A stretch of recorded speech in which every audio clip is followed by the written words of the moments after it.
So at Pixar, I'm what's called a story supervisor. I started as a story artist maybe 15 years ago.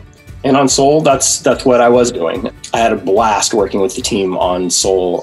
When you're talking about life and death in the universe and all kinds of things, it can be a lot to try to capture. So we had to look inward a lot of the time and try to pull on our own experiences and see what we could put into the film of ourselves.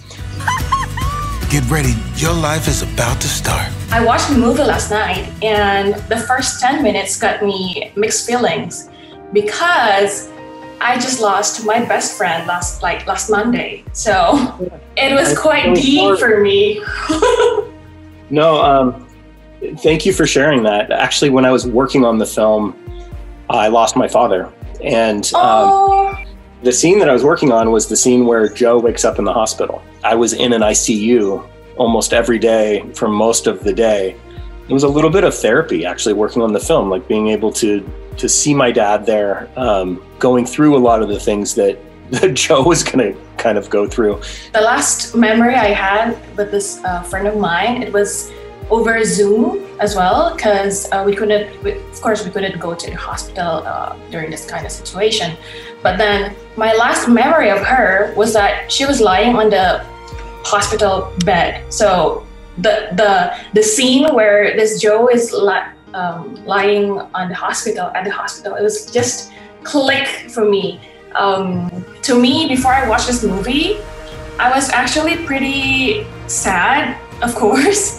But then this movie kind of gives me hope. Like it gives me a different perspective of the afterlife. When we're working on these things, that's the best we can hope for, is to kind of tap into that emotion of being human. Yeah. You know, trying to pull out what it is to be human and that experience that we all go through, because it's a shared experience, you know?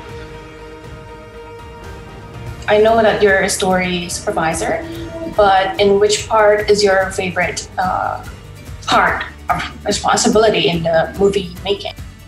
I'll be honest, there are a couple of things that I love. I love seeing, from the creative end, I love seeing ideas come to life, seeing them communicate with somebody, even if you pitch it to your friend or you pitch it to the director or somebody in the room. I love that. And I also, I honestly love my friends at work. Everybody there is an amazing artist. Every time you go to work, it's like going to school, and just trying to remember to always be learning is kind of the trick. I'm wondering, how do you interpret a keyword? Like, we're giving a keyword soul, but then how do you process the word into an idea?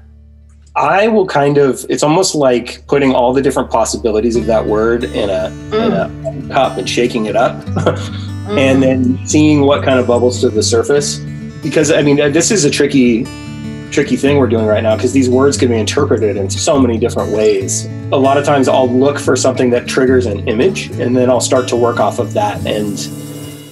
But it always comes back to, what is the story you're trying to tell? Are you trying to tell a story? Like, because we started with dream, I'm just starting with somebody dreaming and all of these other things kind of intertwining with that first part, so that it kind of builds as a story. That can be hard.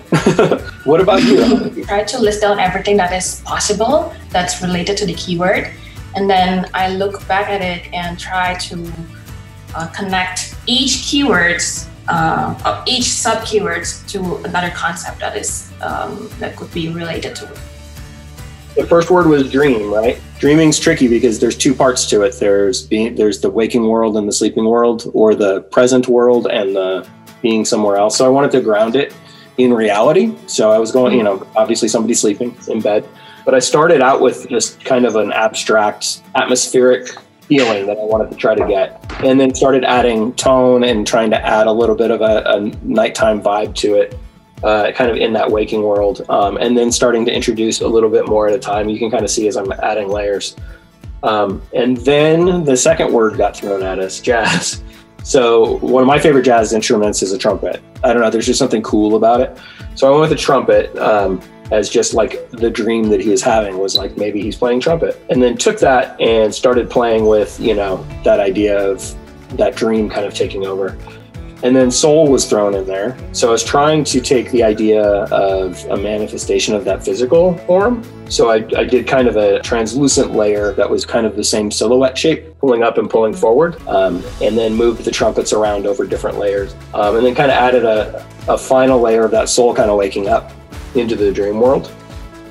And then I looked up and I saw that Dinda was doing amazing drawings on her layers, and the flowers struck me, and I was like, you know what, there's something very alive about that. And so I wanted to kind of pull the soul of the world into it a little bit, I guess. Basically, the first keyword was dream. And as I watched the movie last night, I memorized it quite a lot because the colors are so beautiful, and it's totally my color palette as well. As I love to draw girls, so I drew this lady. And then the second keyword comes in, it's jazz music. I don't really listen to jazz music, but I love music in general. And the only instruments that I can draw is a trumpet. So I draw a trumpet here. Music brings so much life in me, so I put this notes on her right, because it's a dreamy world. And then the third keyword was soul. I took this a bit personally because, as I mentioned earlier, I just lost a friend of mine, but then I kind of try to see it as her soul is living in me, as in she turns into flowers. I don't know, each time I hear the word soul, it reminds me of a flower. So it's like a flower that lives in my heart. I love that. As you were talking about that, I feel like the flowers were what I connected with when I looked up at your drawing as I was kind of looking back and forth. They caught my eye. I mean, your drawing was amazing as you were working too. I love how you kind of built out her whole body before you dressing her. But I feel like maybe your friend was here with us, like kind of pulling us together.